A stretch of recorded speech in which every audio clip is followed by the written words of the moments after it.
to Europe many times. We all have. Europe is hardly a uniform construct. Europeans in different parts of Europe see the world very differently. If you're in Rome and you look at the world from the perspective of Italy, is Italy remotely interested in a war in Russia? Of course not. The same is true for Spain, and I would argue the same is true for Paris. And President Macron is making a serious mistake by seeing it otherwise. He's out of touch with reality and out of touch with his own population. And of course, I think the British are viewing all of this in the way that perhaps we are. What are we doing on the ground in Ukraine?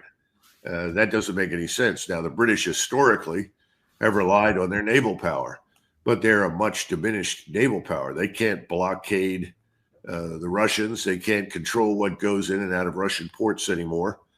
So the bottom line is NATO doesn't amount to very much without us.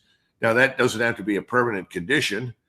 And I'm beginning to hear indications from the president and his administration that we're quite prepared to live with a new 4-star supreme commander of NATO in Mons who is not an American, which I applaud, because at some point